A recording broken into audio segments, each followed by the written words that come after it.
Hello there guys, welcome to one of my videos. So Manchester United could sign Dayot Upamecano and Thiago Alcantara when Donny van der Beek is official. Now Man United are closing in on the signing of Donny van der Beek. It actually should be announced sometime this week. Donny van der Beek is going to be our first signing in this summer transfer window, and he's going to be our fifth permanent signing overall under the Ole Gunnar Solskjaer era. Donny van der Beek has had his medical in the Netherlands ahead of his move to Manchester United. We are going to pay around £40 million. I think these add-ons included. And Donny van der Beek is going to sign a 5-year contract with Manchester United. That will obviously keep him at the club until 2025. And I think there's also an option of a further year. But obviously, the terms have already been agreed. Fabrizio Romano, who is a very reliable Italian journalist, he recently said that Donny van der Beek to Manchester United is a done deal. Mohamed Bouafsi, he said yesterday that Donny van der Beek to Man United is also a done deal, and yesterday he said goodbye to his teammates yesterday afternoon.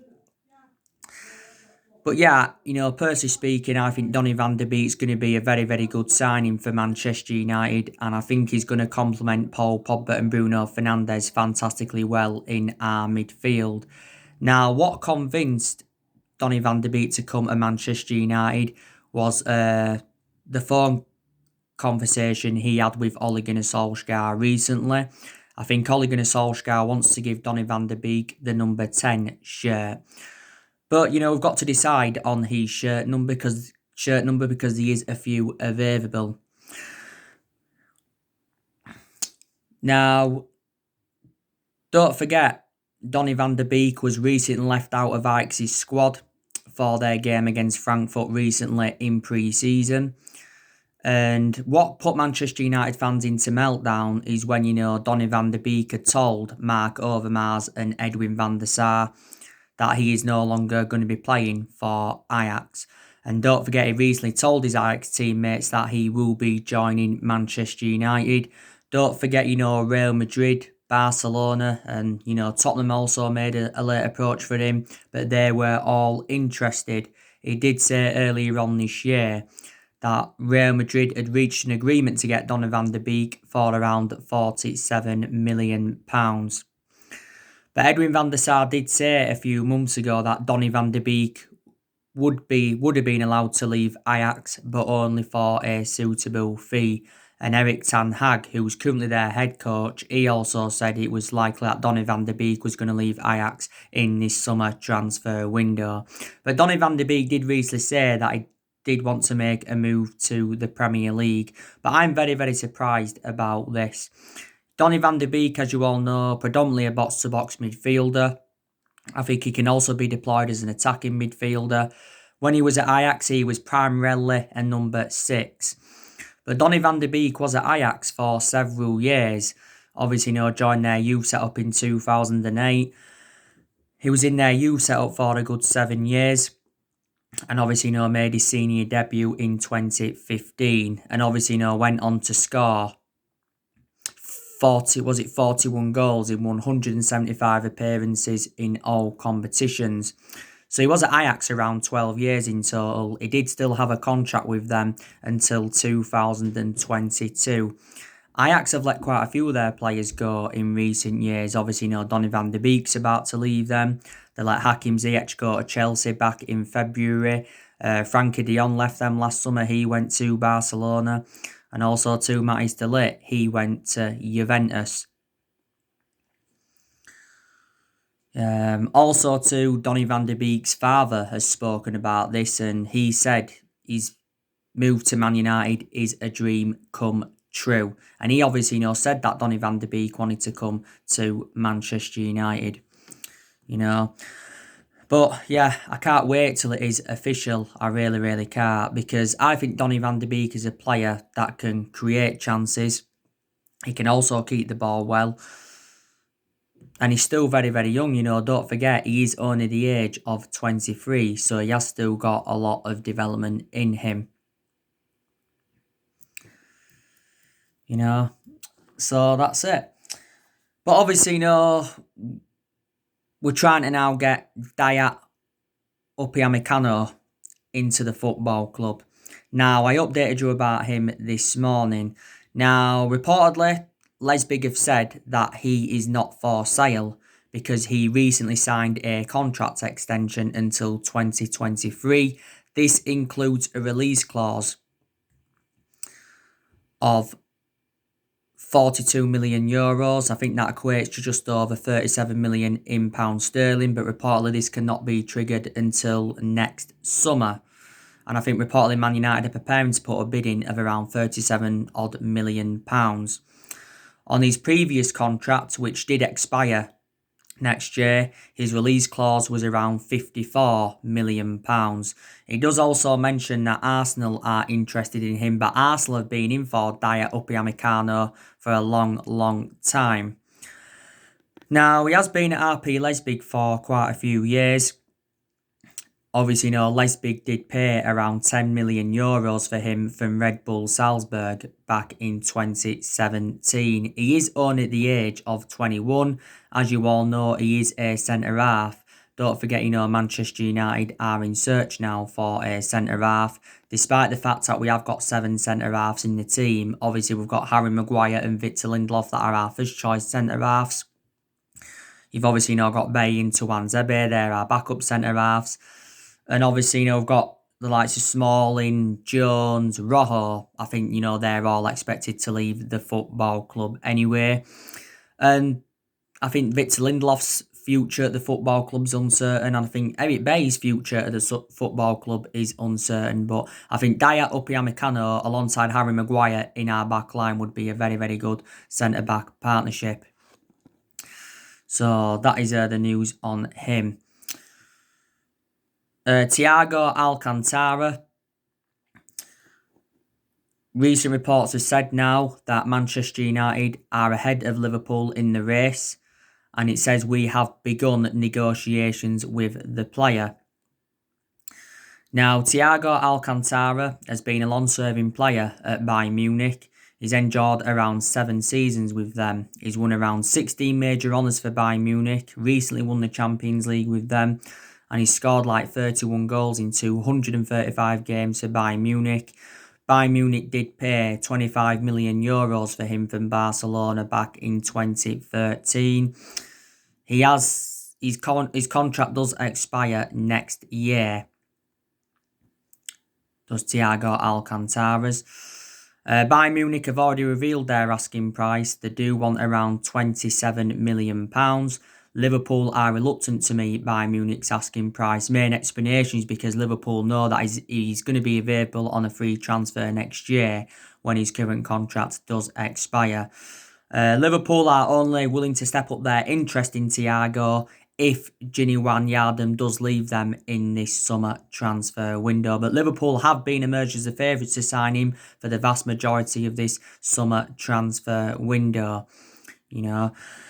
But Thiago Alcantara can play as a box-to-box midfielder. I think he can also be deployed as an attacking midfielder, and he can also be deployed as a holding midfielder. And he is the age of 29, so he is in his late 20s.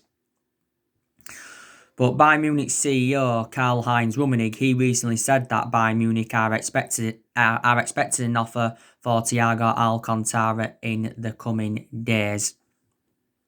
So there you go. But Solskjaer said anyway, once Donny van de Beek to Man United is official, he's looking to make 3 more signings. Because Solskjaer did outline his transfer plans, and he did say, didn't he, he's looking to make at least 3 signings in this summer transfer window. I think Ed Woodward has said, he wants Man United to make around 3 or 4 signings in this summer transfer window and that.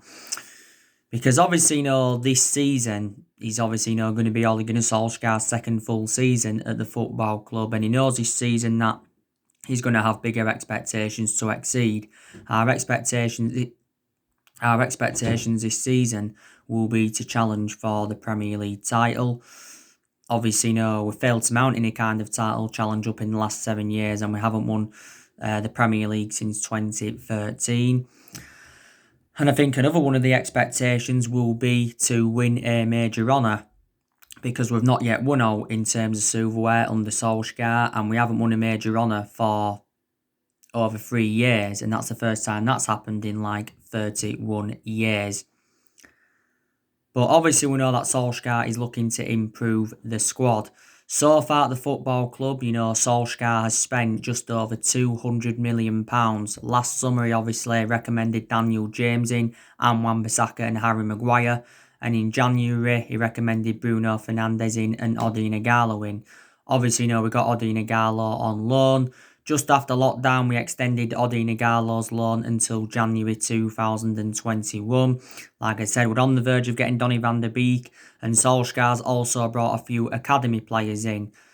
So that's very, very good that we're bringing more young players in. We've got a lot of good young players coming through at Manchester United. But like I said, it's about time, we got our first signing on the board, because obviously, the summer transfer window has been open now for over 5 weeks. Still plenty of time yet, the summer transfer window is open until October. But I said to you recently, didn't I, that Manchester United were losing patience with the board, because we have been very, very critical of Woodward and the Glazers for several years. Obviously, there's explanations behind it. Obviously, reflecting how poor our recruitment policy's been for several years. Also, we've overpaid for players in recent years. We paid the likes of 75 million for Lukaku, 80 million for Harry Maguire, 89 million for Pogba, 52 million for Fred, and 40 million pounds for Nemanja Matic. And obviously we've made a lot of mistakes in the last 7 years, and that's one of the main explanations why we have been so inconsistent. Woodward obviously did say, didn't he, he's determined to back Solskjaer in this summer transfer window. A few times he's assured that Ole Gunnar Solskjaer's job is safe, even when we went through that bad period when we enjoyed our worst start ever to a Premier League season, and at that point Solskjaer was under serious pressure at the club. And also too, the Glazers said they are determined to back Solskjaer. Woodward's obviously been at the football club since 2012, and the Glazers have been at the football club since 2005. Obviously, since Woodward's come in, he's obviously, sacked 3 managers at Manchester United, because obviously, we sacked Moyes, Louis van Gaal and Jose Mourinho. And in the last 7 years, we spent close to the £1 billion range on players. And I think since like the Jose Mourinho era, we've obviously, been in the process of trying to get a director of football in. Because Woodward has said quite a few times, he's keen on Manchester United getting a director of football in. I did say though, if Man United do get a director of footballing, we need someone who knows the club inside out. Obviously, someone who's got that experience, and someone who, of course, has got the right philosophy. It would be beneficial because obviously it'd help Ole Gunnar Solskjaer out, and I think we'd need someone to come and join Ole Gunnar Solskjaer's structure if necessary. But like I said, this summer transfer window is Ole Gunnar Solskjaer's 4th transfer window as Manchester United manager. Like I've said to you, I don't know if he's the right manager for Man United. I really, really don't. I think this season will tell the story. Like I said, it is a transition period for Man United, and it has been a transition period for a while. Don't forget Solskjaer is inheriting a squad that's worth 700 odd million pounds. Disregarding what he's spent so far. Obviously, he was inheriting this, squad, when he first got appointed as Man United manager, because obviously he's inheriting players even the Jose Mourinho era. There's still a few players even the Van Gaal era, and Matari from the David Moyes era still. And there's still a few players even the Ferguson era, but actually the vast majority of this team is Jose Mourinho's, But like I've said, Solskjaer has now been at Manchester United for around 20 months, is it? That's obviously including the 3 months when he was the interim manager. And I've obviously taken positives from his tenure so far. Like I said, our recruitment's improved under him.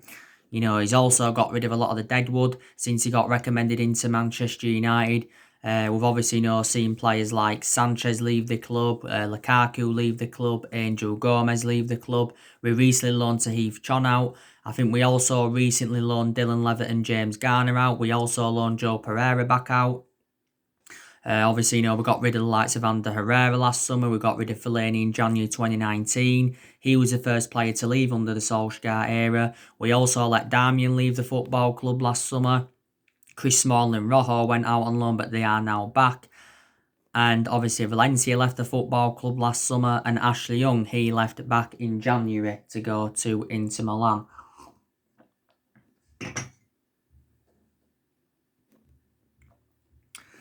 I think, last season, Solskjaer promoted the youth very, very well. That's another positive. And I think his approach to a lot of the big games last season were also very, very good.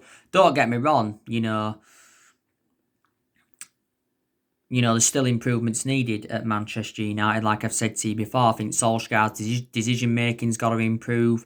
I think, there's still certain players that have got to improve at Manchester United. But don't get me wrong, a lot of players have improved since Solskjaer came in. Martial's improved, Rashford's improved, the likes of Fred, Matic and McTominay have improved. Also too, Luke Shaw, and that's improved. I still believe, there's aspects of our game that's got to improve as well. So definitely, still improvements needed at Man United. But another positive is that we haven't lost in the league since January. So we are unbeaten in our last 14 league games. Don't forget, we went on a 19-game unbeaten run in all competitions until Chelsea had beaten us in the FA Cup semi-final.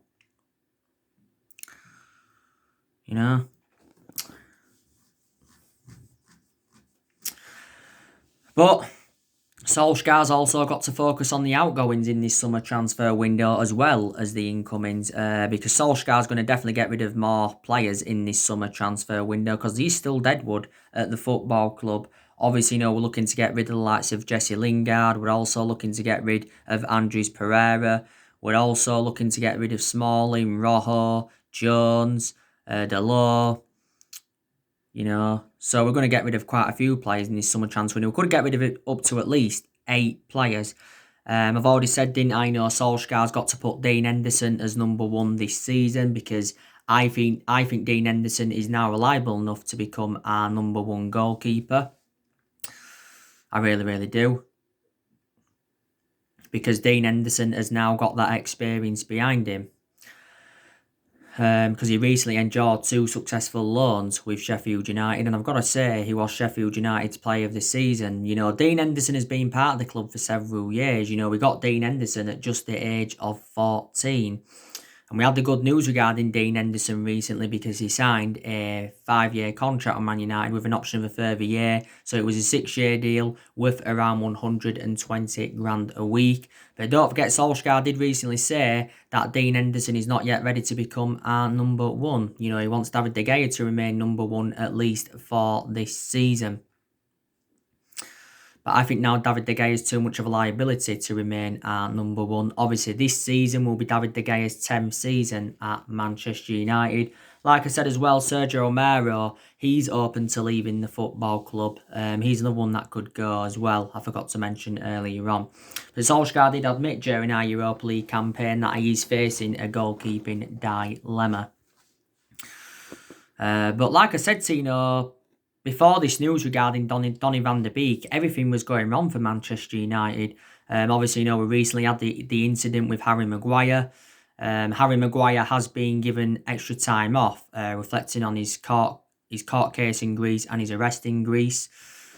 Obviously, Brandon Williams got injured not too long ago, and Wan-Bissaka set to miss the start of pre-season training because he recently travelled to Dubai and he said he's got a quarantine for 14 days. Paul Pogba, he recently got tested positive for coronavirus. And, Marcus Rashford, he recently sustained an ankle injury. Now, he's a doubt for England's games against Iceland and Denmark. And like I said, it took us a while to get our first signing on the board. But I think there's good signings that's been made so far, in the summer transfer window. Like I said, Chelsea could be in there with a shout for this season because they've done very, very good business so far. Obviously, they got Ziyech in February, they got Werner in from Leipzig, they got Chilwell in from Leicester not too long ago. They got Malang Sarr in, and they also got Thiago Silva in on A3. And I heard that they're closing in on Kai Havertz. Liverpool, they recently signed Tsitsipas from Olympiacos. Like I said, they try to get Thiago. Man City, they signed Ferran Torres from Valencia and Nathan Ake from Bournemouth. Now, of course, City are trying to get Lionel Messi on the board. They're willing to offer a lot of money as well. Probably Messi will end up going to City, to be quite honest with you. Also, Arsenal, they recently signed Gabriel Magalhaes from Lille and they got Willian on the free. Tottenham, they recently signed Doherty. They also got Holberg from Southampton and they got Joe Hart on A3. So there's been some good signings made so far. And obviously more will happen. Definitely more will happen in that. But like I said, under 2 weeks now till the Premier League season starts. Crystal Palace on the opening day. It's a game that Manchester United should win. Brighton the second game, another game Manchester United should win. I think the first hard game for us is Tottenham. In our first 7 games this season, we've got the Tottenham, Arsenal, Chelsea and Everton within our first 7, yeah. So we haven't got the easiest of starts, but it's very, very imperative that we do have a strong start to the season because if everything goes wrong this season, then Solskjaer will be back under pressure again. I think he was a bit under pressure, when we lost to Sevilla 2-1 in the Europa League semi-finals and that. But I just thought it was unlucky in that game, like I mentioned to you on my match reaction after that game. But I think Solskjaer's just got under 2 years left on his Manchester United contract. Minimum, he will definitely see how his contract. But another thing I'm happy about, Solskjaer's now got that managerial experience behind him. Obviously, Manchester United is the 3rd club in his managerial career. Before he was with us, he was at Molde, won a few Norwegian titles and that with them. And before he was at Molde, he was at Cardiff. Got sacked in Cardiff. Main explanation is because he got Cardiff relegated, but he only enjoyed a short tenure with Cardiff. But last season was obviously Ole Gunnar Solskjaer's first full season at the club, and to be honest with you, he did quite well. He exceeded most of his expectations. Obviously got us qualification for the Champions League. And I did say, didn't I, how important Champions League was for our players, attracting players and for the financial structure. We also finished 3rd, which you wouldn't have expected. And, we also progressed to 3 semi-finals. We got to the FA Cup semi-final, the Europa League semi-final, and the EFL Cup semi-final. But like Solskjaer said, semi-finals are not good enough.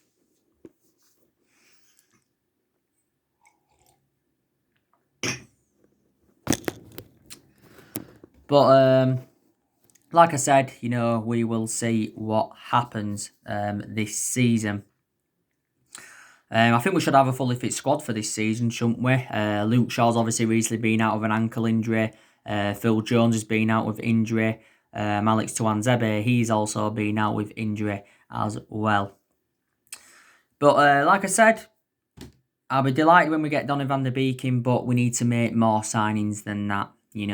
Sancho, a lot of Manchester United fans now are fully disregarding Sancho coming in. Obviously, around 3 weeks ago, it was looking very, very imminent that Sancho was going to be coming to Manchester United. We've obviously, been looking at a lot of alternatives to Sancho. Jack Grealish, he obviously, still remains on our agenda. But I think now, Man United once we get Donny van de Beek, and I think we've got to try and get a centre-half in, which we obviously try to do. Try and get a right winger in, which we obviously try to do. Possibly, Man United do need a striker, despite Martial doing very, very well last season. But, we shall see. So anyway, guys, that's everything to update you today. Drop your comments, likes below on the channel. If you do, consider subscribe as always, and take care. God bless, and I'll see you all again very, very soon.